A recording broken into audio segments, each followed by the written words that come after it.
आशा करता हूं आप सब बहुत अच्छे होंगे। मेरा नाम है सिद्धांत अग्निहोत्री। स्टडी ग्लोस पे आपका बहुत बहुत स्वागत है। 7 अगस्त के करंट अफेयर्स हम देखेंगे। तो ये सारे करंट अफेयर्स हैं। तो सबसे पहले डीप सी मिनरल्स इम्पैक्ट पे, लेकिन इससे पहले हमारा एक तो लक्ष्य बैच चल रहा है दोस्तों, 1 साल का 10,000 का। और दूसरी चीज 10,000 कूपन कोड यूज करेंगे, आपको 500 एक्स्ट्रा ऑफ मिलेगा। तो शानदार कोर्स है जो आपको एग्जाम में बहुत ज्यादा मदद करने वाला है। 10,000 MCQs का 1 साल की वैलिडिटी है। 4 महीने में इस कोर्स को हम कवर कर देंगे। तो फटाक से कोर्स को अवेल करें।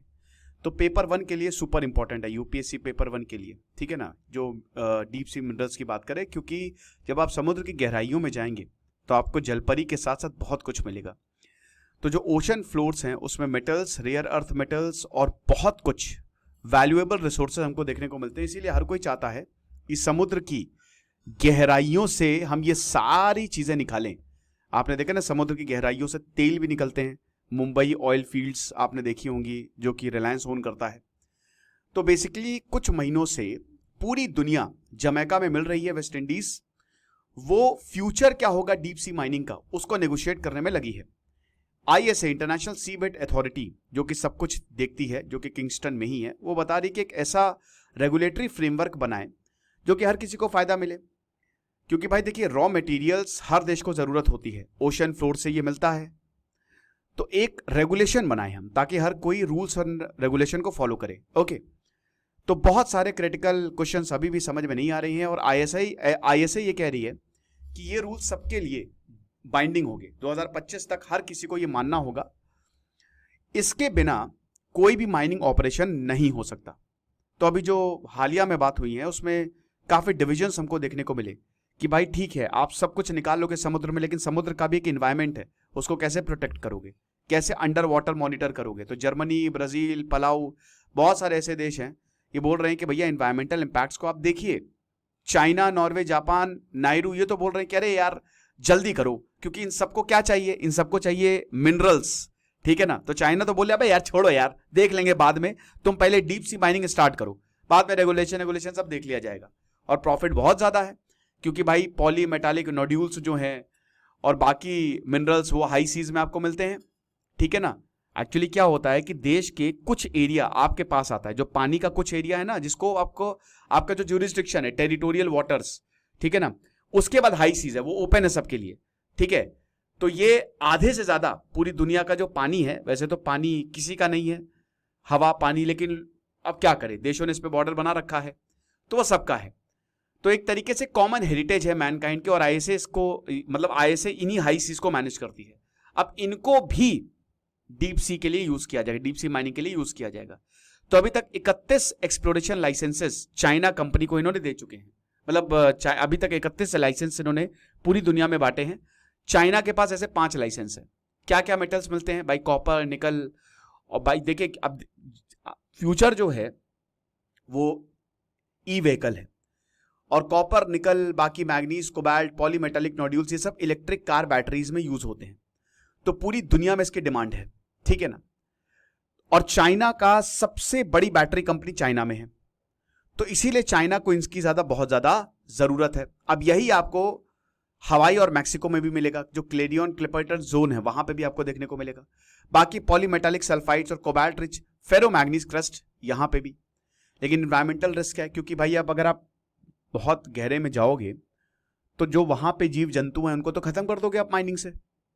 उसकी कोई अभी तक रिसर्च नहीं हुई, कोई स्टडी नहीं हुई, तो एक तरीके से इकोसिस्टम खत्म हो जाएगा इंसान की वजह से।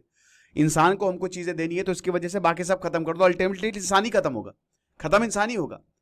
रिसर्चर बता रहे हैं कि भैया अभी तक हमने खाली 1% डीप सी को एक्सप्लोर किया है, 99% तो एक्सप्लोर ही नहीं है। कौन कौन से वहां जीव जंतु अभी बहुत सारे अनडिस्कवर्ड हैं।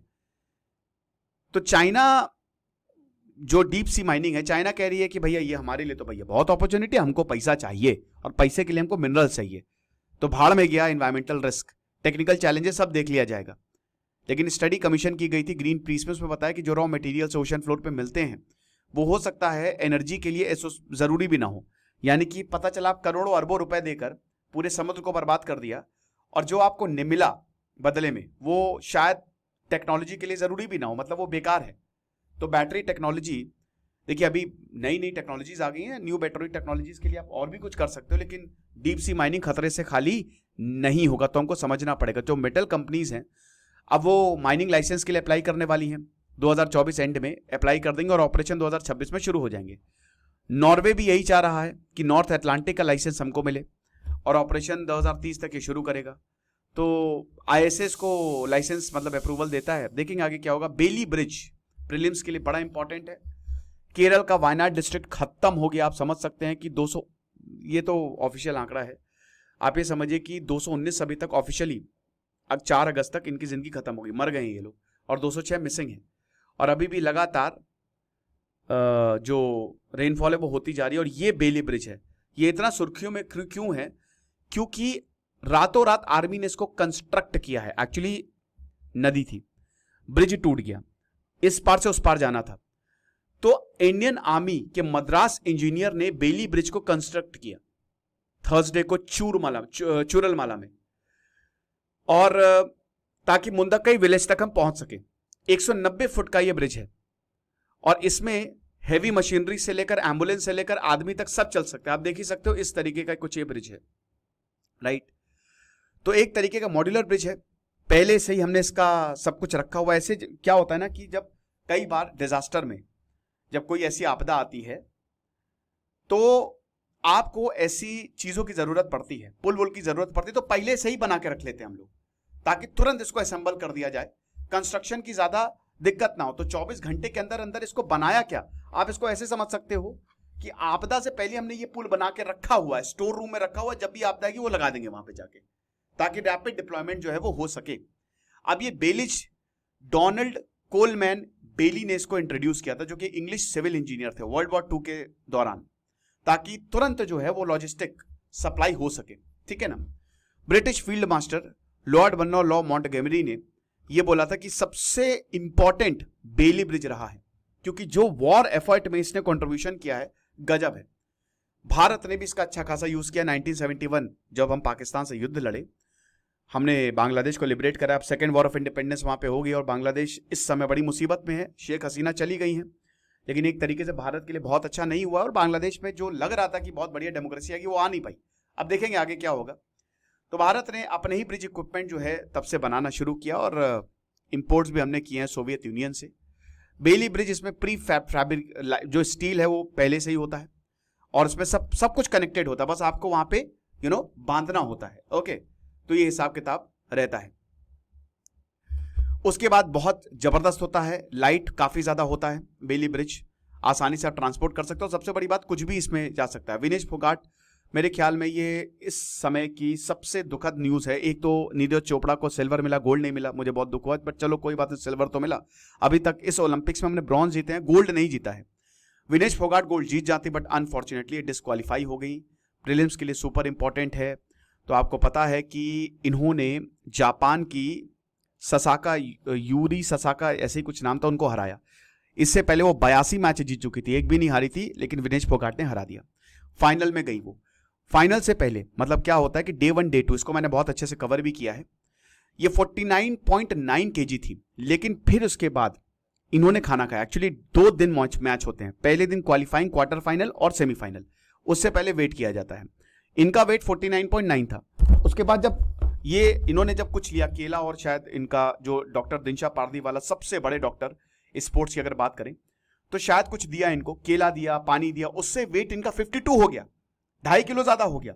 रात भर इन्होंने अपने बाल काटे, खून निकाला, पानी नहीं पिया, लगातार वर्कआउट किया, तो भी वेट इनका 50.100 ग्राम पे रुक गया और फिर ये डिस्क्वालीफाई हो गया। अब इसको चैलेंज किया गया है, आपको बता दूं, राइट। और अब देखिए ये वेट कटिंग, ये मैंने पूरा कल लेक्चर किया था इस पे कि बॉक्सिंग, एमएमए और जितने जो कॉम्बैट स्पोर्ट्स होते हैं ना, उसमें वेट कटिंग बड़ा इंपॉर्टेंट रोल प्ले करता है, ठीक है ना। बहुत एथलीट्स आते हैं, वेट करते हैं, उसके बाद लूज भी करना होता है। आपको आधे घंटे का टाइम भी दिया जाता है। अगर आप ओवर वेट हो तो आधे घंटे में यार कौन ही लूज कर पाएगा, तो आप आ जाओ वेट कम करके, कोई दिक्कत नहीं है। तो इसमें स्पोर्ट्स से पहले वेट घटाना होता है और उसके बाद मतलब आप ये समझिए कि वेट घटाने के लिए, क्योंकि आपको उस वेट को मेंटेन भी करना है और वेट हमारा फ्लक्चुएट होता है, कुछ भी हो सकता है। तो वे इन जो, और उस पर काफी ज्यादा कंट्रोवर्सी हुई है क्योंकि इसमें मौतें हो चुकी हैं इसी वेट। क्योंकि देखिए क्या होता है ना कि आपको फैट नहीं चाहिए, आपको लिटरली पानी पे रहना है, पानी पीना भी नहीं बल्कि आपको पानी भी कट करना है, ठीक है।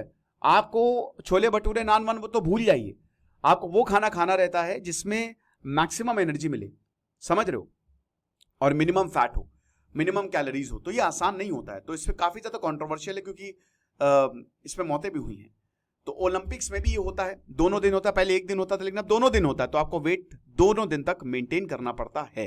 तो डे 1 तो सही था, लेकिन डे 2 में इनका वेट 100 ग्राम ज्यादा हुआ, जिसकी वजह से इनको डिस्क्वालीफाई किया गया। हालांकि इन्होंने अपील की है और भारत ने सपोर्ट किया है, भारत ने आर्बिट्रेशन में अपील, मतलब भारत ने हरीश साल्वे को लगाया है, शायद इनको सिल्वर मिल जाए, क्योंकि ये इनकी प्ली एक्सेप्ट कर ली गई है। ओके, तो ये इतना आसान नहीं था, और 55 से 56 किलोग्राम था विनेश का वेट, वो 50 किलो पे लेके आई। तो बहुत मुश्किल होता है, क्योंकि आपको लिटरली मैंने बताया कि खाना वाना कुछ नहीं खाना होता है। खिलाड़ी के लिए आप सोच के देखिए कि एक तो आपको लड़ने जाना है, मेहनत करनी, ऊपर से आपको कुछ भी नहीं मिलने वाला, हालत खराब है। हमको यहाँ पे अगर थोड़ा बहुत खाना कम मिल जाए तो यहाँ पे दिमाग खराब हो जाता है।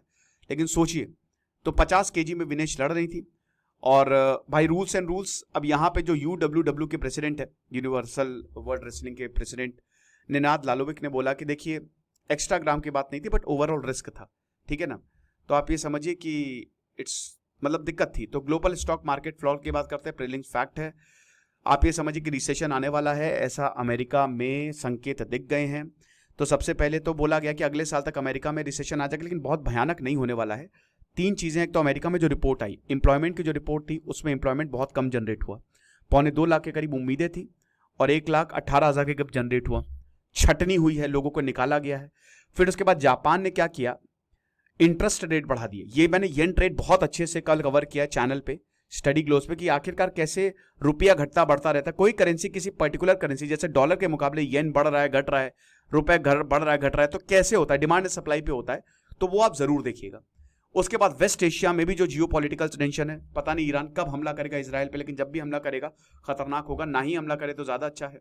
और येन कैरी ट्रेड जो है, इसकी वजह से दिक्कतें जो हैं वो हुई हैं।